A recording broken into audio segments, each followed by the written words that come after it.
Okay, so I think you tackle your friend's issue. So I'm going to actually poke you now, serve like devil's advocate. When you talked about the Imo State people coming out in mass, I agree with you, but I think that because of the way Nigeria is, look at what happened to this NSAS movement. Yeah. So well, don't you think the same thing is going to happen? People come out in mass in Imo State. No, really. I mean, the NSAS movement was, like I said when I talked to you about the NSAS movements,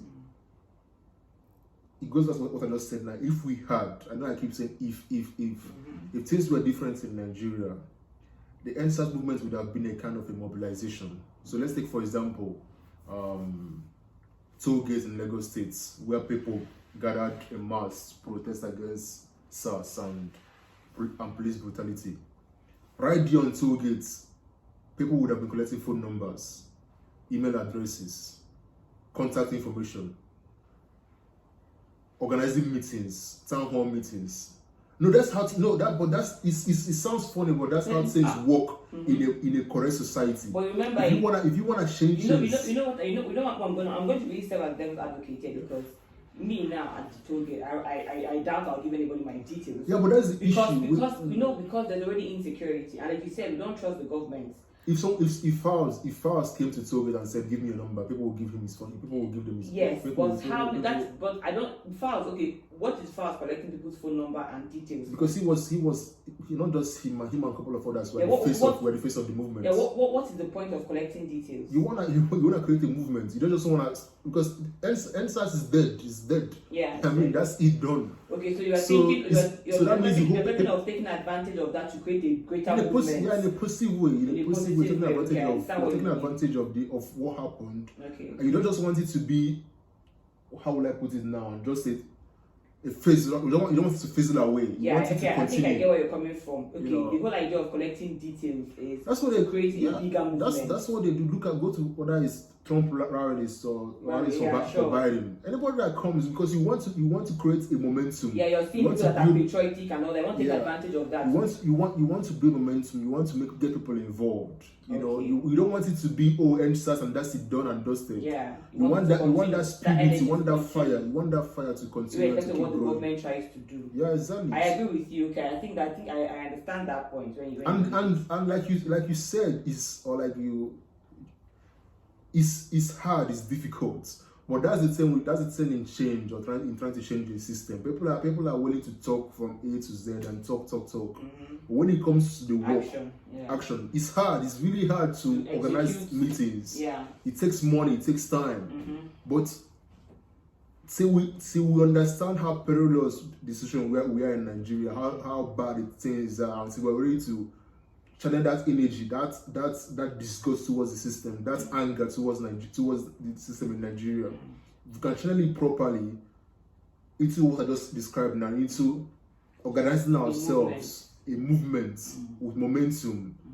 We're not gonna care about any amount of money they're gonna give us to buy us. So I want to ask, what's the guarantee that the movement won't be hijacked? Yeah, that's what I just said now. We're not gonna care about the fact that you might wanna buy us. We the people, whoever we are, whether we are Igbos or Southerners or Western or whoever we are, we the people that hate the way Nigeria is working now. We the people that feel that just like my friend said, some very few people own Nigeria, whereas other millions of people are losing out.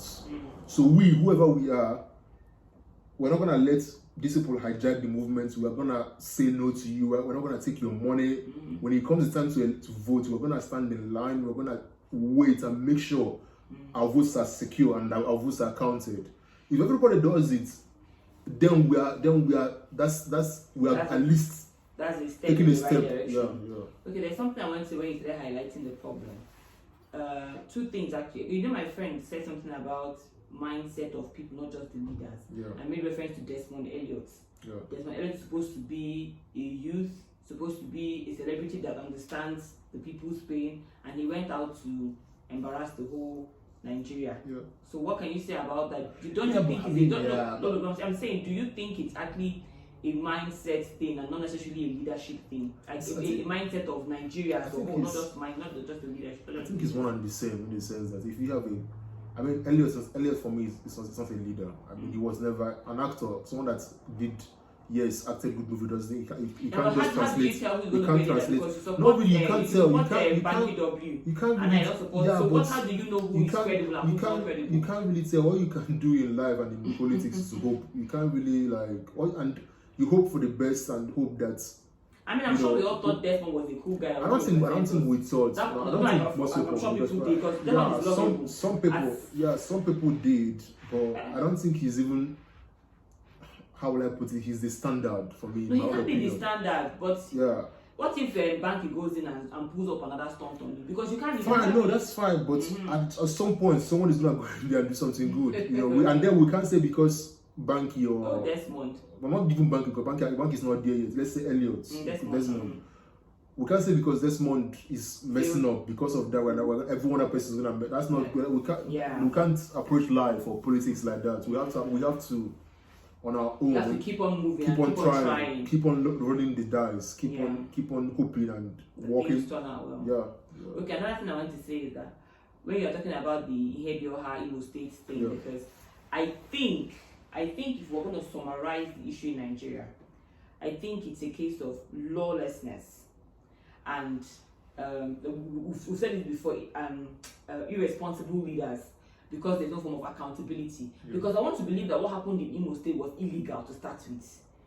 It was not illegal. It was now. You can't. No, not really. I don't know that it's illegal. No, it's illegal. How do you bring the fourth person? The Supreme Court ratified the election. No, the Supreme Court is corrupt. Yeah, but that doesn't mean it's illegal. You know, that's a different. Illegal is that it's unlawful. You know? It's unlawful because I want to believe it's actually totally unlawful for you to bring someone that came forth. And just put the person. What is it wrong? Yes, it's wrong. But are we going to? Is it unlawful? I don't know. I don't know whether it's unlawful. I can't say because I know unlawful is that it goes against the law of the land. And what is Nigeria? What are Nigeria's laws of the land? That's why I said. You know, even when you're talking about the constitution, you are saying that it's okay. Well, maybe our constitution is okay, but I think the problem is lawlessness. Because there is no law and order, nobody's holding anybody accountable, so anything goes. Yeah, I think it's more than law. I think it's also just like the pointed out just now. It's also a lot of corruption. Yeah, but corruption starts because there is no law and order, nobody to hold anybody accountable. Yeah. And like my friend said, because the federal government knows that even Ihedioha on his own, not do anything, didn't get in there by pure means. Okay. No, even if you hear that, I'm not going there by because. So I'm just trying to say the argument is we know here that they didn't get in there because everybody likes. Even I don't know what everybody likes. I think a lot of people don't take like. Yeah, but they don't. We can't stamp our foot on the ground and say he went in there in a free and fair election. Obviously, he didn't go in there. I wasn't there, but I can say. In Nigeria. But then if you that's why if you put it like that. No, I'm just saying. I get your argument. That's not my point is I understand. My point is I understand why the government did what they just like he said. They know that if they do, nothing's gonna happen.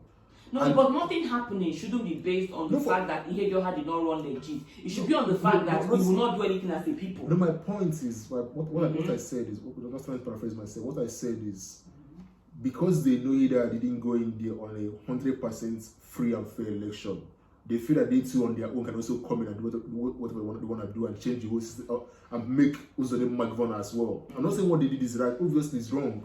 You can't just take someone that was. So what do you think is I think it still boils down to that no law and order. Because when you say these things or when we have this conversation, it's more like it's as if the problem is all over the place and we can't grab it. Because when you keep talking about leaders, I agree with you about this leadership thing. But let's take Imo State as a good example. Leadership. Because I heard that came and started doing stuff. Yeah. Which of course maybe if he came in legit, you want to also do so people can see him as a good person. But now that means there's really no trust in the system, and that means we can't even trust the next election, whether people come out in mass or not. No, not really. I don't think so. I think from what history tells us, and from if you look at other countries, if you take a key from other countries, when people speak en masse, the government listens. Whether or not they want to. What happened in NSAS? No, that's different. That shows you the state of decay in Nigeria. It shows you, but that's why I said you have to translate that anger. But we didn't. But I'm saying, that's the point. No, we say when people come out in mass, but we can see that coming out in mass. Coming out in mass, not to protest, not to talk, but coming out in mass to stand in line and vote. That's the coming out in mass. No, you can't guarantee that now, because if you're saying come out in mass and vote in a system that you know that is going to be rigged, if millions of guarantee that example, let's just start an example. If millions of people, let's say 5 million people, 5 million eligible voters come out and vote for Ushenna to become governor, and then 300,000 votes for someone else to become and someone else, that someone else comes second. The gap between 5 million people. No, how do you? Who is counting the vote? How do you know it's 5 million? That's where the problem is. But that's you have to speak in a till we get to that point. I believe till we get to that point, we have to look at what happened in, I don't know the election that it was, but people that voted was only I think it's 200,000 in the states where you had millions of eligible voters. You know, another thing I think is the problem. It's not even just the voting. Just like my friend said, it's still that mindset thing, because trust me, you can still have majority people voting for the wrong person. And you can see how majority of people don't believe their votes will count anyway, so they don't feel like they should come out and vote for sure. So it's still but at some point something has to give. We can't just keep having these same arguments of Biafra or this or that. At some point we have to take our stand as Nigerians and say enough is enough. And you know, again, there is this fear of the Islamization thing going around. Another fear that the Biafrans are having. What do you think? With Christians, I mean, I don't like going into those arguments. I don't think. No, I mean, for me, I just feel like if I told you to entertain those arguments, the easy point is to say that Christians are majority in Nigeria, of course. So it's never going to happen. You know, it's never going to happen. We're majority in Nigeria. If we're ever going to go down that route, which I don't even like to do personally, but if you like to entertain it, that means at some point we're going to have a Christian presence in Nigeria. It's not going to be Buhari forever. At some point, a Christian is obviously his VP. Christians are a majority in Nigeria as well, so it's going to accept. It's not feasible. So I don't think it's going to happen personally. You know? Okay, I think when you talk about starting a movement, which I think it's feasible, but I think it's going to be very difficult. Of course, to get people of like mind and maintain the tempo for a long time. Of course, it's difficult. Yeah, I think that's very difficult, because I think in such movements we're going to have the whole reshaping of the mind, sensitization and everything. Yeah. So I think yes, that because when you look at Nigeria, we just don't know where to start. But at least you have to start from somewhere. You don't know if it starts with a single step. You have to start from somewhere. Yeah, I think that's starting a movement and hoping, because again I want to believe that hoping it doesn't get hijacked. That is another thing. I wouldn't worry about it being hijacked. Let's worry about something first. Like you said, it's difficult, so let's just worry about. And the issue of hijacking would even come in when the group is strong. Exactly. When you become influential, when you have influence, and so let's get to that point first. And then when you get to that point, you feel okay. Yes, I've arrived. So, what do you think What do you think this group or movement? What do you think their aim will be, or their goal? The aim is to change Nigeria. How? What do you think this movement? Let's imagine this movement has started. What do you think? We're talking of meetings and all that. What do you think? Like-minded individuals, passionate individuals, people that are ready to not just engage in battles, because but at the end of the day, giving up on Nigeria. Yeah, not just engage in battles, but at the end of the day, win the war. What I mean is a long process. It's gonna take years. But what you wanna do is start now. You're gonna go through times where things are gonna be difficult, things are gonna be hard, morale is low. But what you wanna do is to keep pushing. There's a structure, there's the passion, and that's why I say like-minded the people that have a love and passion to change Nigeria for the better. People that no matter what, they're never gonna say Nigeria is bad, Nigeria is never gonna change. No. People that believe that they were born Nigerian and when they die, they will die Nigerian, and they want to before that time comes, or if Christ tarries, still try to at least contribute. Because I believe at some point it's gonna change. Whether or not it happens in the next 5 years or 10 years, who knows? But I believe at some point something will give and something will happen. And we're going to start seeing changes in Nigeria. Okay. So I think, like-minded individuals, obviously meetings, social media, you start whenever change happens in societies, what you're looking for is, like you said, you want to recruit people. That's how we start, you know. People like my friend he speaks very fluently. I hear him speak. You know, people like that very passionate, you know. So those are the people that you want to get involved and in politics with. And when you get in there, because you have this work that you've done for years, trying to talk about these things and trying to push for these things, people will hold your feet to the fire. People will want to, you know, oh, you said this a couple of years ago, what's happening?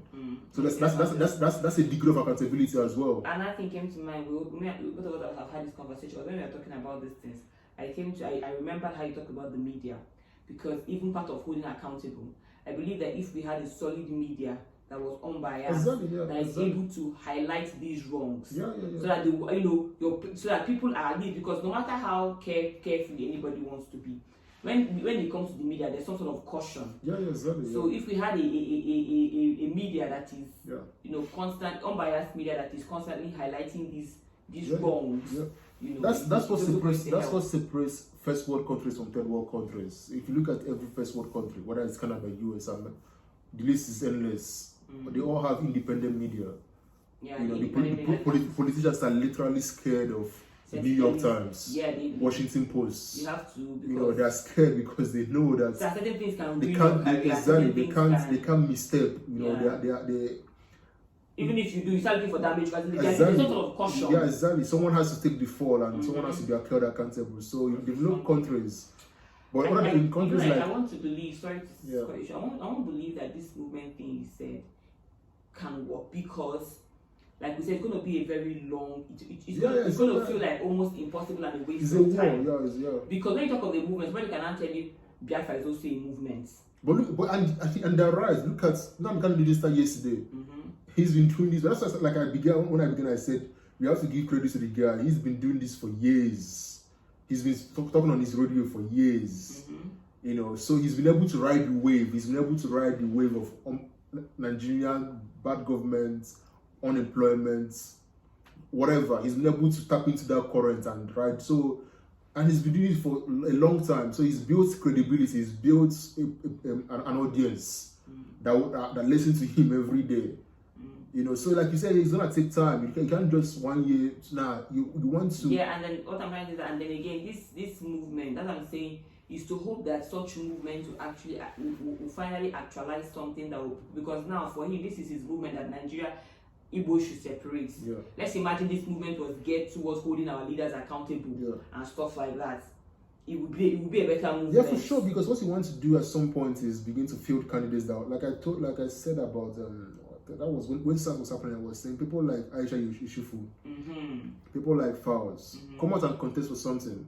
Fowles, your father is Falana. Come out and contest for governor of Lagos State. You know, let's see what you're gonna do. Not just talk.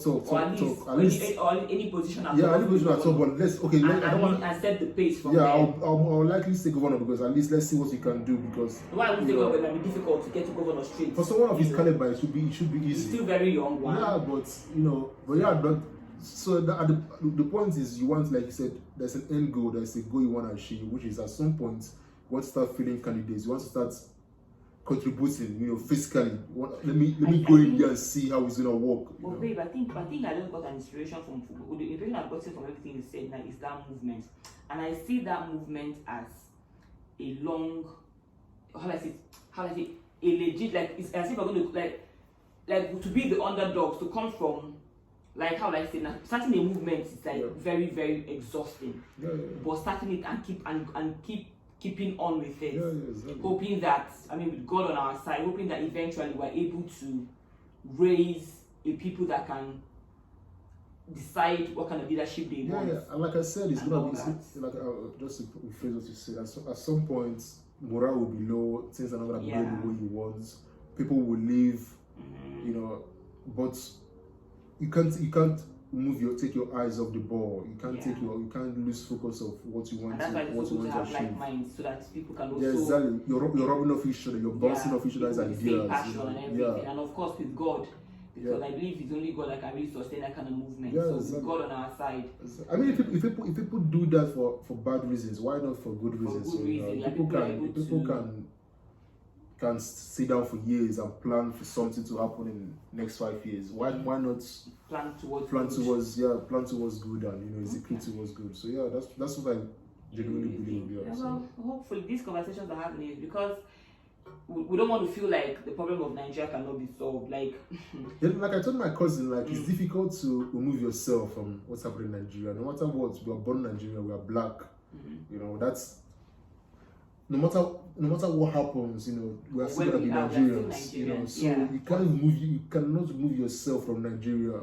You're always gonna, wherever you go to and someone asks you where you're from, so you can't remove yourself from the conversation about Nigeria. You always have to be involved. You have to always be involved, so. Yeah, I understand. So this conversation is really because my friend said Nigeria and Ibutu anointing, and I understand that because when you talk about Nigerian problems, it's just all over the place. But I think most people have resolved to be pessimistic about Nigeria. No, I don't know anybody who is. No, and we don't, but that's like you just said, we have to change that mindset. Yes, that's what I'm saying. So because the truth is, in fact, sorry to call you, what I'm saying that I just got inspiration for what you're saying is that we've done things like NSAS. Yeah.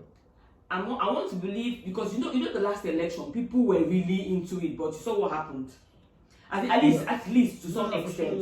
And what I meant to say is that I think this approach might just work in the sense that such movements starting from scratch, from grassroots. And take it bit by bit. Yes. Nobody's looking at the presidency. We're looking at the state level. Yes, I think it might have to take. I think at this point it might have to take a group of, like you say, like-minded intellectuals who are passionate to decide to come together and tarry. Because I know that Nigerians like quick fix. No, it can't be there. Nigerians like sharp. What from the get go, what we all have to bear in mind is this is not gonna be a 1 year, 2 year. Yeah, it's something that is we have to work towards. It's gonna be something that we're talking of 10 years from now. When we look back, we'll be like, we thank God. We started this. We began. This is the results of something we've been doing 10 years efforts. 5 years hard work. 15 years efforts. Because what you don't want to do is just come in and have what was the word, like just 4 years or 8 years. What you want to do is when you go in there or when you get in there, you also want to bring a group of people to come follow you as well. To continue that legacy of good leadership, of great leadership. So and accountability. So I think that might just work. Please feel free to people should feel free to share their thoughts on what they think might be the solution to Nigeria. Some people really believe is Biafra is the solution to Nigeria, which no matter what the arguments are, we don't believe that divided we will never stand. United we stand, divided we fall. But who knows? If let's see if Nigeria will divide. Let's watch and see. Some people think it will, some people don't think it will. I don't think it will. So let's watch and see. But just saying yes, there's now when baby Nigeria comes up, everybody forget about it. Do you understand? Again, our leaders know that we're very gullible. everybody wants to slay. Someone's almost here, so exactly. People just. I feel like no. So yeah, you're very correct. If you're like you can't wait for this isn't maybe that doesn't come again. People can get distracted. It's just crazy what happens. So yeah, something little just happen. Everybody will just go back to status quo. That's why we need that group of people that are going to carry and not lose focus through thick and thin. So that whether they be Naija, whether they lost an election, whatever it is, they just keep moving and knowing that the target is to change the mindset of young people and to raise responsible leaders that can be accountable. Responsible, good, accountable, diligent, smart, incredibly smart leaders. That can really live up to expectation. Okay, well, so that will be all for now. Thank you so much for listening. Join us again in our next conversation. Thank you.